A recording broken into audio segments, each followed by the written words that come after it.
सिंधु जल समझौता स्थगित करके भारत ने पाकिस्तान पर वाटर स्ट्राइक की है। बीते एक महीने में पाकिस्तान के सामने पानी को लेकर संकट बढ़ गया है। चिनाब और झेलम का पानी रोकने से पाकिस्तान के बड़े हिस्से में इसका असर दिख रहा है और साथ ही पाकिस्तान को विश्व में गंभीर खतरे का एहसास भी अब होने लगा है। पाकिस्तान में कैसे सूखे और भुखमरी का डर लोगों को सता रहा है, सरकार और सेना को भी सता रहा है, वो इस रिपोर्ट के जरिए समझे।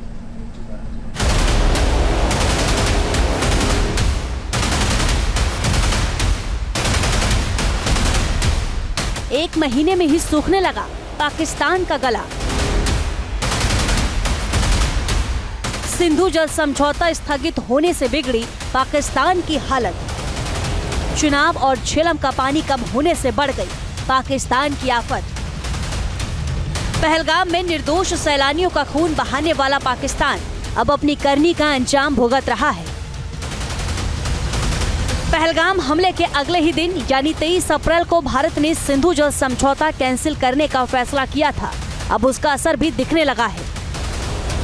जम्मू कश्मीर से बहने वाली नदियों का पानी रोककर भारत ने पाकिस्तान पर बड़ी चोट की। उसके बाद ऑपरेशन सिंदूर के जरिए आतंकी ठिकानों को उड़ाया और पाकिस्तान की फौज को भी सबक सिखाया। भारत का डबल अटैक पाकिस्तान पर भारी पड़ा। भारतीय सेनाओं के स्ट्राइक में पाकिस्तान के सैन्य ठिकानों को नुकसान हुआ है, मगर वाटर स्ट्राइक ने पाकिस्तान का गला सुखा दिया है और भूख से मरने का डर सताने लगा है।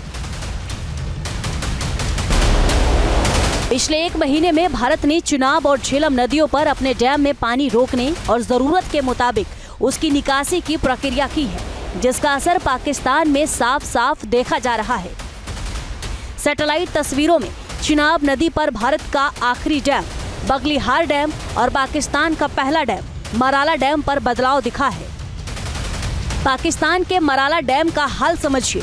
जब सिंधु जल संधि स्थगित हुई तब मराला में पानी का बहाव 14,800 क्यूसेक था। 2 मई को यह घटकर 8,087 क्यूसेक हो गया।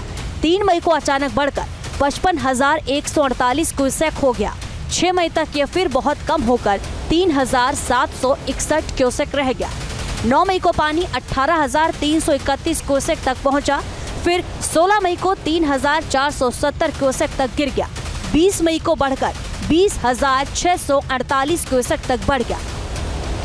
सैटेलाइट तस्वीरों में बगलिहार डैम पर 1 मई को फ्लशिंग दिखी। पानी के साथ गाद निकलने से नदी का रंग बदल गया। भारत के पानी वाले एक्शन से पाकिस्तान टेंशन में है और फसलें सूखने की आशंका से हर कोई सहमा हुआ है। भारत ने जिस प्लानिंग के साथ पाकिस्तान को सबक सिखाया है, वो भविष्य में भी उसके लिए बड़ी चुनौती है। पाकिस्तान को समझ आने लगा है कि भारत के खिलाफ आतंकवाद को बढ़ावा देना अब उनके लिए भारी पड़ रहा है। 65 साल तक तो भारत ने सिंधु समझौते पर लगातार अमल किया, मगर इस बार पानी सिर के ऊपर चला गया तो कड़ा एक्शन लेना ही पड़ा, जिसकी मार से पाकिस्तान लाचार है। पाकिस्तान की नींद उड़ी हुई है। अगर भारत के साथ सुलह नहीं हो पाई और सिंधु जल समझौता बहाल नहीं हो पाया तो आगे पानी का इंतजाम कहां से और कैसे होगा। भारत अब सिंधु और चिनाब नदियों का ज्यादा से ज्यादा पानी इस्तेमाल करने की योजना बना रहा है। इसके लिए 4 नए पावर प्लांट बनाने का प्रस्ताव है, जिनके रिजर्वायर से पानी का उपयोग बढ़ेगा।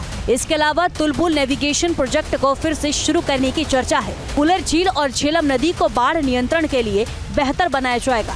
जम्मू क्षेत्र में रणवीर और प्रताप नहरों का बेहतर इस्तेमाल होगा। लिफ्ट इरिगेशन प्रोजेक्ट से पानी का उपयोग बढ़ेगा।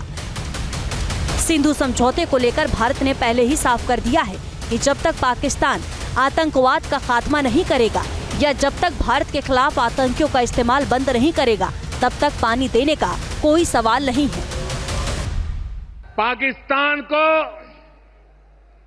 भारत के हक का पानी नहीं मिलेगा। भारतीयों के खून से खेलना पाकिस्तान को महंगा पड़ेगा। ये भारत का संकल्प है और दुनिया की कोई ताकत हमें इस संकल्प से टिका नहीं सकती है। प्रधानमंत्री मोदी के इस बयान से पाकिस्तान को मिर्ची लगी है। पाकिस्तान पूरी तरह बौखला गया है और आतंकवाद को लेकर अपने गिरेबान में झांकने के बजाय भारत के खिलाफ बेतुकी बयानबाजी कर रहा है। पाकिस्तान के विदेश मंत्रालय ने प्रधानमंत्री मोदी के बयान पर कहा है, इस तरह की बयानबाजी किसी जिम्मेदार राष्ट्र के नियमों के खिलाफ है। खुद आतंकवाद को संरक्षण देकर भारत के खिलाफ दिन रात साजिश करने वाला पाकिस्तान अब जिम्मेदार राष्ट्र और जिम्मेदारी का राग अलापने लगा है। इससे साफ है कि भारत की वाटर स्ट्राइक का असर बिल्कुल सटीक हुआ है। Team news nation.